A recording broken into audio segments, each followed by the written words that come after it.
Agora sim, CPI das Bets pode sair das selfies e bajulações entre parlamentares e depoentes para o terreno da investigação. A depender da convocação do lobista Silvio de Assis por parte do senador Eduardo Girão, um suposto esquema envolvendo casas de apostas, empresários e políticos será revelado. Assunto para nossa querida repórter Berenice Leite, hoje aqui conosco. Boa tarde, Berenice. Seja muito bem-vinda ao Jornal da Oeste. Obrigada, Geise. Boa tarde para você, para todos que nos acompanham nesta sexta-feira. Finalzinho de semana está chegando, mas a gente já está de olho no que vai esquentar o debate aqui no Senado Federal. E é justamente a CPI das Bets, que estava aí adormecida, iniciou em novembro, no finalzinho do ano passado, mas só agora ganhou notoriedade após convocar influencers, a exemplo da Virgínia Fonseca, que nesta semana foi inclusive questionada sobre a sua responsabilidade ao divulgar as casas de apostas. Mas a pergunta-chave é: por que os empresários, os donos dessas casas de apostas, até hoje não foram convocados? E aí entra o nome de Silvio de Assis, este lobista que foi citado durante a oitiva nesta semana na CPI das Bets pelo senador Eduardo Girão. O Silvio de Assis, que é investigado já no âmbito de um inquérito da Polícia Federal, investigado e acusado por estar negociando, fazendo uma ponte aqui com parlamentares, com senadores, para impedir que justamente os donos dessas casas de apostas sejam convocados. Inclusive, o senador Dr. Irã, que preside a CPI das Bets, já deixou claro que quem manda é ele, que quem vai pautar é ele, se houver algum requerimento convocando os donos dessas casas de apostas. E ele já deixou claro que não vai convocar os donos das casas de apostas, porque isso já está sendo investigado no âmbito da Polícia Federal. Isso faz vocês lembrarem alguma coisa? Eu me lembro da CPI da Covid, quando Renan Calheiros e Randolph disseram que não iam convocar os prefeitos, porque isso também era trabalho da polícia. O fato é que a pressão aumenta em torno da convocação do Silvio de Assis, e ele mesmo já apresentou um ofício nesta semana se disponibilizando a falar na CPI. O senador Eduardo Girão também direcionou a sua fala na oitiva desta semana aqui durante a CPI das Bets e falou diretamente com a relatora, porque esta denúncia envolve o nome também da relatora, que é a senadora Soraya Tronic.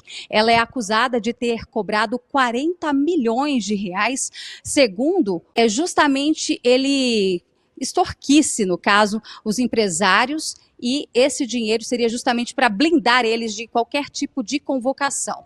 Bom, nós ouvimos, claro, a senadora Soraya Tronic, mas hoje pela manhã eu conversei com o senador Eduardo Girão, que é o autor do requerimento solicitando a convocação do lobista para essa comissão parlamentar de inquérito. Vamos ouvir o que ele disse.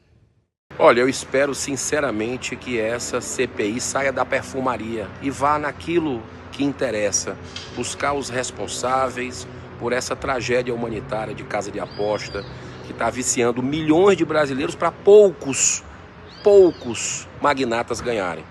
E esse lobista, o Silvio de Assis, ele é chave, porque tem inclusive o seu nome envolvido, um grande veículo de comunicação falando que ele seria a ponte de cobrança de propina, de extorsão para empresários de casas bets, não serem chamados na CPI. A gente está vendo aí matérias de grandes veículos de comunicação mostrando que nunca houve tanta lavagem de dinheiro e aumento de lucro de casas bets depois dessa regulamentação.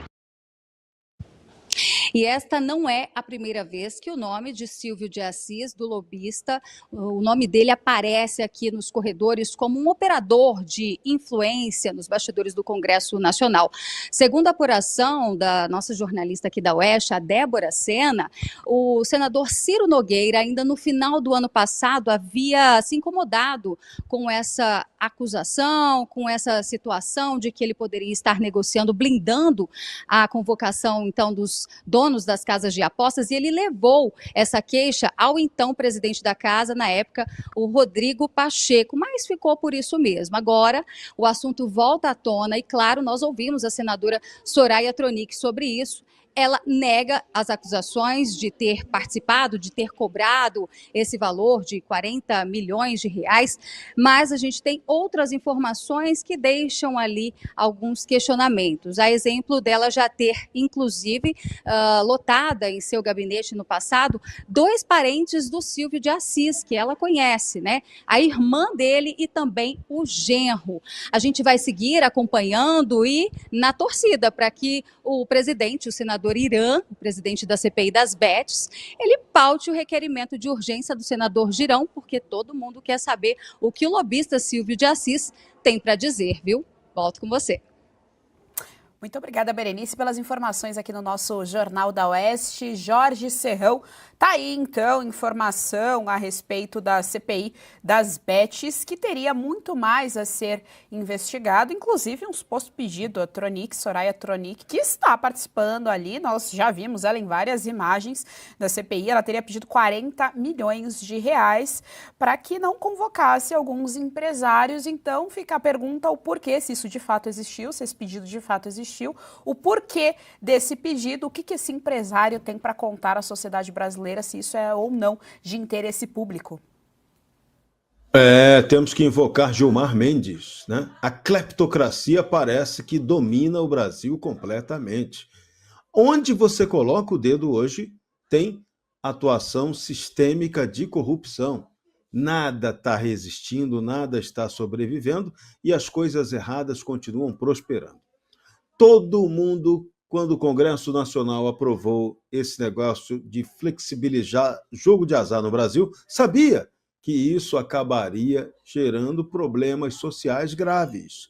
As pessoas no Brasil tendem a se endividar e tendem a entrar no esquema de jogatina para achar que ganha dinheiro fácil, não trabalhando. Da mesma forma como muita gente, também milhões de brasileiros, preferem, em vez de trabalhar, receber as bolsas do governo. Tanto que tem 2.800.000 pessoas na fila do Bolsa Família para poder receber a miserinha que escraviza mentalmente o brasileiro. Então, aqui é o país que ainda tem a mentalidade de se ganhar dinheiro fácil. E empresários inescrupulosos, sabendo disso, investiram pesadamente nesse esquema de apostas eletrônicas, que todo mundo consegue fazer facilmente utilizando o seu telefone celular, o mínimo acesso à internet, e aí o dinheiro das pessoas acaba sendo drenado pelo vício do jogo, uma das compulsões mais perigosas que existe no mundo. Então, o senador Eduardo Girão, quando colocou essa questão nesse sentido, do perigo do brasileiro se perder na jogatina, colocou muito bem essa questão. Só que aí temos um problema. Qual é a parcela da sociedade brasileira realmente interessada em tratar desse assunto por esse enfoque? Ou será que a maioria prefere fazer sua aposta e ganhar o dinheiro fácil? O Brasil hoje precisa passar por uma grande rediscussão sobre nossos valores. Quais são os valores reais do povo brasileiro? Porque o Congresso Nacional, no fim das contas, ele acaba, quando entra em joguinhos de corrupção e extorsão, refletindo o que é aquele que o elege.